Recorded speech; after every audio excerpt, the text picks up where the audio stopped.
বলো।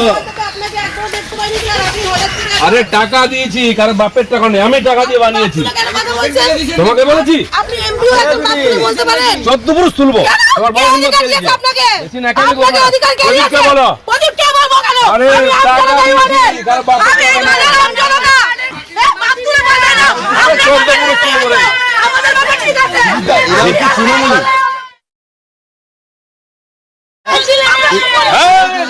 গলা টিপে দেবো, তোর বাপকে বলবে তাহলে টাকা দিচ্ছি, ভিখারি পার্টি নয়, টাকা দিচ্ছি।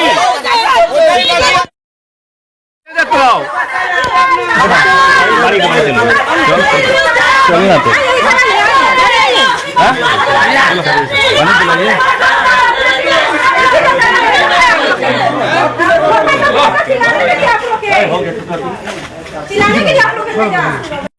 বলো।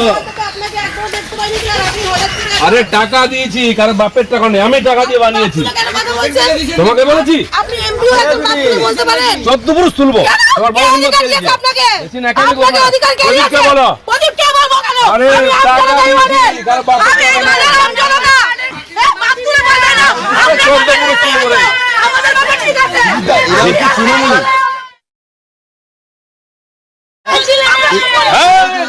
গলা টিপে দেবো, তোর বাপকে বলবে তাহলে টাকা দিচ্ছি, ভিখারি পার্টি নয়, টাকা দিচ্ছি।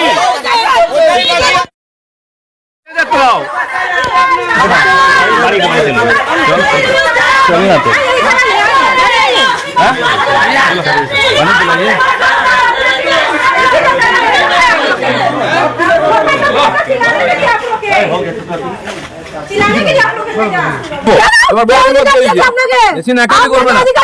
বলো।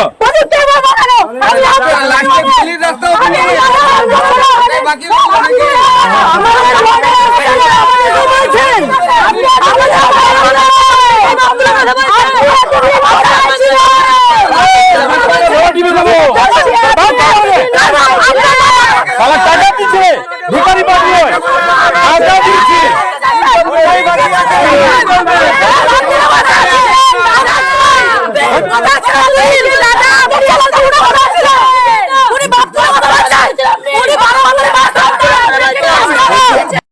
দেখুন, আপনার সাংসদ তহবিলের টাকা আপনি সেখানে অবভিয়াসলি সেটা আপনি উদ্বোধন করবে, সেটা আপনার একটা দায়িত্ব পড়ে। এটা কি তৃণমূল কংগ্রেস চক্রান্ত করে এইভাবে করলো? এবং আমরা দেখলাম যে মহিলারা রীতিমতো দল বেঁধে আপনাকে তেড়ে এলেন, কি বলবেন পুরো ঘটনা নিয়ে? না, ওইখানে যিনি কাউন্সিলর প্রদীপ সরকার, যিনি এখন চেয়ারম্যান, আমি এমএলএ ছিলাম যখন, তিনি লিখিত মিডিয়ামকে জানিয়েছেন এমএলএ কোনো টাকা আমাদের মিউনিসিপালিটিতে লাগবে।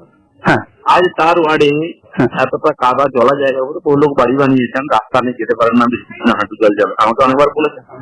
আমি কয়েক বছর আগে টাকা দিয়েছিলাম, উঁচু করে প্রায় 3 ফুট উঁচু, ওখানে মাটি ফেলে ওটা ফুটপাথ তৈরি হয়েছে আর কংক্রিটের, সেটা উদ্বোধন করতে দিই। তাহলে সকালে একটা গেছি অন্য ওয়ার্ডে, যেখানে করেছি 34 নম্বরে, সেখানে 3-4 জন মহিলা এসে বলছে দিলীপ দা কেন এখানে এসছে, কোনোদিন তো আসেনি। আমি সুরটা খারাপ লাগতে জিজ্ঞেস করলাম যে আমি টাকা দিয়ে রাস্তা বানিয়ে তারপরে এসেছি, আর নিজের টাকায় কারো বাপের টাকায় বানাই, তখন কেন বাপ তুললেন বলে চিৎকার হলো। তোমাদের বাপের কি যায়, কার বাপ তুললাম, টাকা আমার, আমি উদ্বোধন করবো, যাকে নেওয়া নেই তোমাদের কাউন্সিলরকে ফোন করো, দেখেছি কিনা, আসার হিম্মত নেই তোমাদের, আমরা চুরের মতো কাজ করি না।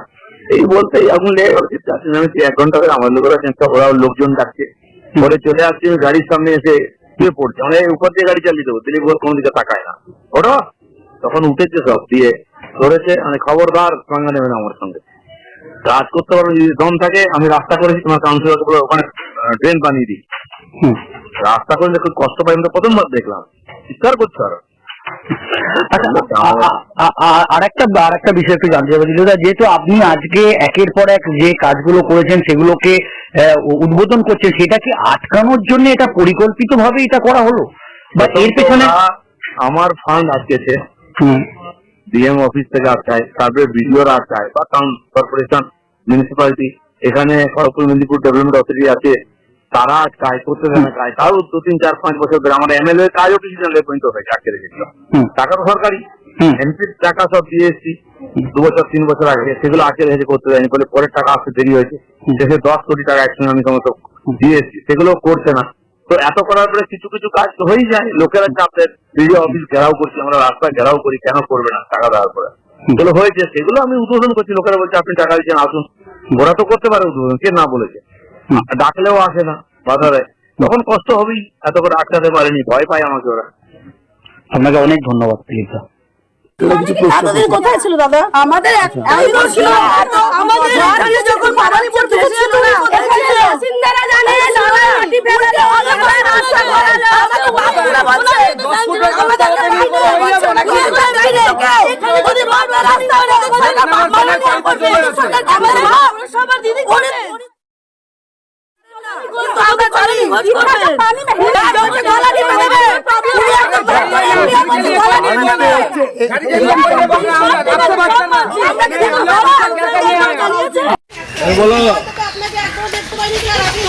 আরে টাকা দিয়েছি, কারণ বাপের টাকা নেই, আমি টাকা দিয়ে বানিয়েছি। তোমাকে বলেছি চোদ্দপুরুষ তুলবো, তোমার বড় বলো। আরে টাকা দিয়েছি, কারণ বাপের টাকা নেই,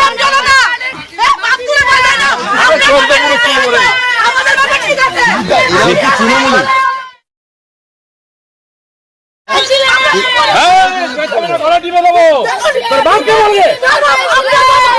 টাকা দিচ্ছি রে, ভিখারি পার্টি নয়, টাকা দিচ্ছি।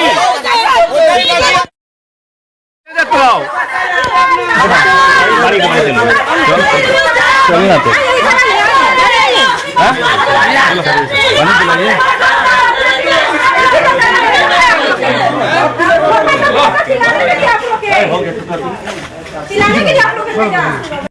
বলো।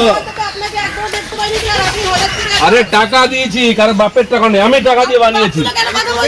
তোমাকে বলেছি চোদ্দপুরুষ তুলবো, তোমার বড় বলো। আরে টাকা দিয়েছি, কারণ বাপের টাকা নেই, চোদ্দপুরুষ তুলবো রে।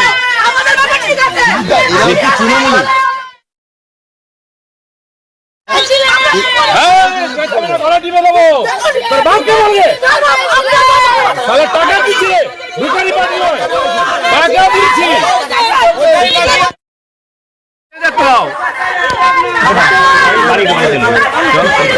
চলে না তো,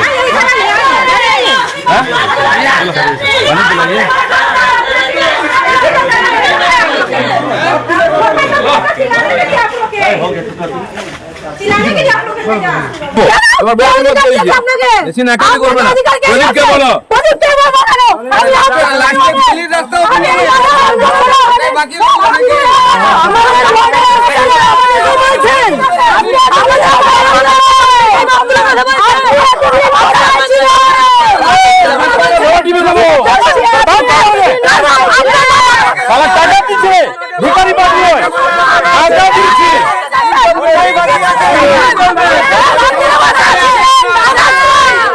দাদা